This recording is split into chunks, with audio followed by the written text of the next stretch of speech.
आज का अपना विषय है सामाजिक पीड़ा के राजनीतिक चिंतक कार्ल मार्क्स। वैज्ञानिक समाजवाद के जनक के रूप में कार्ल मार्क्स का नाम सामाजिक और राजनीतिक चिंतकों में सबसे शीर्ष पर रहा है। इन्हें उनके सिद्धांतों के आधार पर प्रतिपादित वैज्ञानिक समाजवाद को साम्यवाद के रूप में जाना जाता है। सन 1818 में जर्मनी के छोटे से नगर में एक मध्य वर्गीय यहूदी परिवार में उनका जन्म हुआ। समय, काल और परिस्थितियों के संदर्भ में उन्होंने बाद में ईसाई धर्म को अपना लिया। वे प्रारंभ से ही एक मेधावी छात्र के रूप में अपनी पहचान बनाए हुए थे। कई विश्वविद्यालयों में उन्होंने समय के साथ अपने अध्ययन की विधाएं ढूंढी। वास्तव में कार्ल मार्क्स प्राध्यापक बनना चाहते थे, लेकिन उनकी उग्र विचारधारा के कारण उनका यह सपना पूरा नहीं हुआ और अंततः उन्हें पत्रकारिता को ही अपना व्यवसाय बनाना पड़ा। अपने उग्र लेखन के कारण उन्हें 1843 में सरकारी कोप का शिकार होना पड़ा। तात्कालिक शासन व्यवस्था की नज़रों में कार्ल मार्क्स समाज के एक ऐसे विद्रोही तत्व थे जिन्हें शासन स्वीकार करने के लिए तैयार नहीं हुआ और जीवन के अंतिम दिनों तक उन्हें कोपभाजन का शिकार होना पड़ा। लंबे समय तक जैनी से उनके प्रणय संबंधों के बाद मार्क्स ने उनके साथ विवाह कर लिया। ताउम्बर मार्क्स का साथ देने वाली उसकी पतिव्रता पत्नी उनके संघर्ष के दिनों में भी उनके परिवार के संघर्ष की साक्षी बनी रही। पेरिस में मार्क्स फ्रैंको जर्मनी शब्दकोश के संपादक बना दिए गए। यहीं उनका परिचय फ्रेडरिक एंगेल्स से हुआ। बहुत शीघ्र ही वे उनके घनिष्ठ मित्रों में से एक हो गए। एंगेल्स मार्क्स का मित्र, शिष्य और सहयोगी ही नहीं अपितु एक संरक्षक के रूप में भी उनके संघर्ष के दिनों में मार्क्स के आधार स्तंभ बने रहे। वे उनके आर्थिक मददगारों में सबसे ऊंचे स्थान पर देखे जा सकते हैं। मार्क्स कहते हैं, यदि एंगल्स नहीं होते तो उनके जीवन की नौका कहीं मझधार में ही अटक गई होती। एक महान चिंतक के रूप में कार्ल मार्क्स ने पूंजीवाद का सिद्धांत, अतिरिक्त मूल्य का सिद्धांत, वर्ग संघर्ष का सिद्धांत, सामाजिक क्रांति का सिद्धांत, राज्य का सिद्धांत और द्वंद्वात्मक भौतिकवाद का सिद्धांत आदि प्रतिपादित किए। कार्ल मार्क्स की धर्म संबंधी अवधारणा ने उन्हें युग के एक महान चिंतक के रूप में खड़ा कर दिया। हालांकि तत्कालिक विचारकों में अनेक ऐसे प्रतिद्वंदी भी थे जिन्होंने कहीं कहीं अकारण ही उन्हें आलोचना का शिकार बनाया, किंतु मार्क्स एक स्वतंत्र चिंतक के रूप में किसी की परवाह किए बिना अपने लेखन में जुड़े रहे।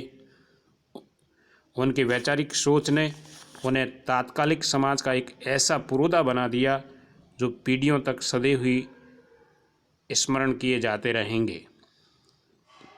दुख और आभावों के बारे में उनका विचार था, जब तक मनुष्य के जीवन में आभावों के त्रासदी का जंजाल नहीं होगा वह एक श्रेष्ठ चिंतक हो ही नहीं सकता। सामाजिक पीड़ा से उपजी चेतना ही विचारक को ऊंचाई देती है, जो आगे चलकर समाज के लिए मील का पत्थर बन जाती है। वे एक ठोस व्यक्तित्व के धनी महापुरुष थे। निर्धनता और पारिवारिक अभावों से जूझती जैनी यदि उनके जीवन में न होती तो शायद कार्ल मार्क्स इतिहास न बना पाते। सारा श्रेय जैनी को जाता है या फिर उनके मित्र एंगेल्स को जाता है। संघर्ष के दिनों में जब जैनी कि मकान मालकिन सब कुछ ले जाने लगी, तब उसने मकान मालकिन से ये कहा कि मेरे बच्चों के खिलौने तो छोड़ दो, किंतु वह बर्फ़ के आंसू पीकर भी शांत रही। कितना संघर्ष था उनके जीवन में। उनका जवान बेटा दवाइयों के अभाव में संघर्ष करते हुए मर गया और मार्क्स हताशा का कोहरा ओढ़े यह सब देखता रहा।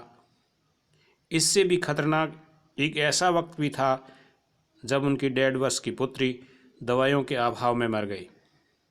उसके कफन के लिए भी मार्क्स को अपने मित्र के आगे हाथ पैर फैलाने पड़े थे। जल जलों पर चलने वाला जैसा उनका यह जीवन केवल सामाजिक जीवन के एक बदलाव की हुंकार को लेकर था। वह अपनी पत्नी जैनी से और जैनी भी अपने पति से बहुत प्यार करती थी।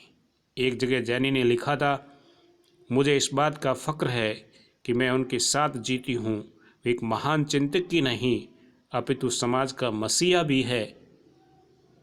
कहाँ होते हैं ऐसे मसीहा?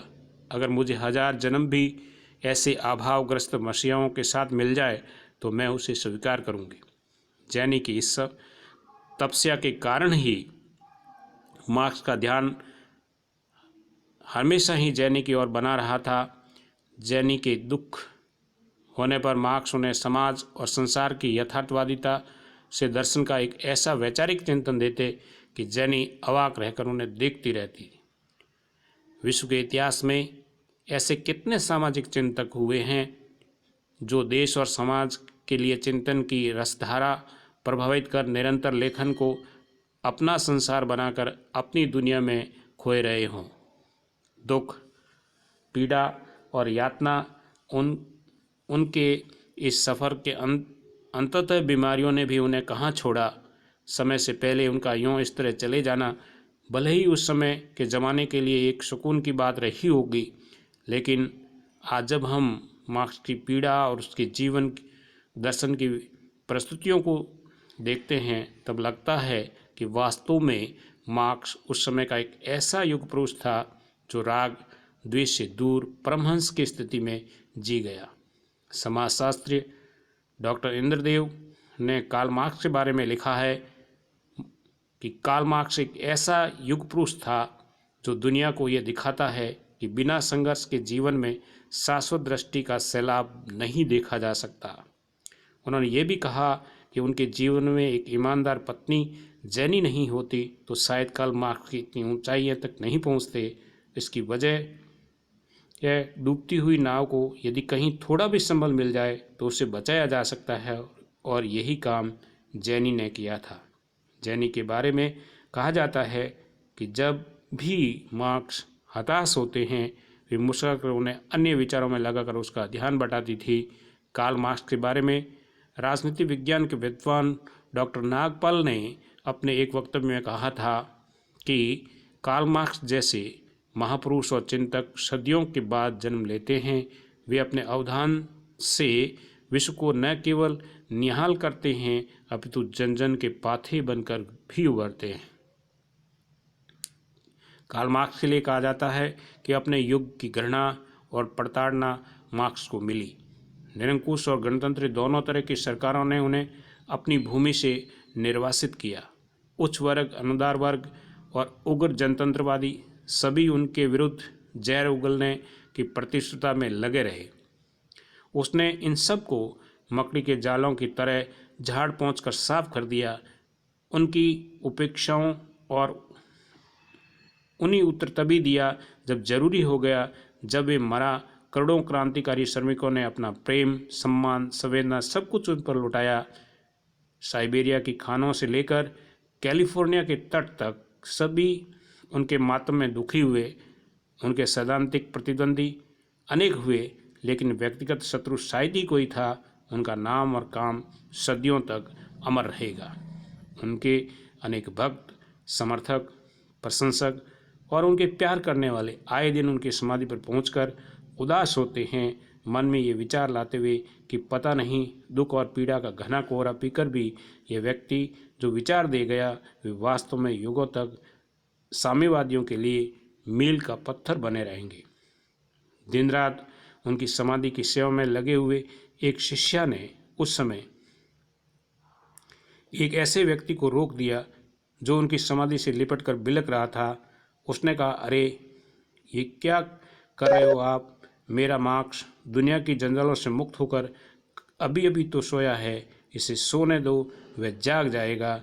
इसलिए कार्ल मार्क्स जो राजनीतिक चिंतक है वो सामाजिक पीड़ाओं का राजनीतिक चिंतन के रूप में है और एक दिशा बोधक चिंतन है।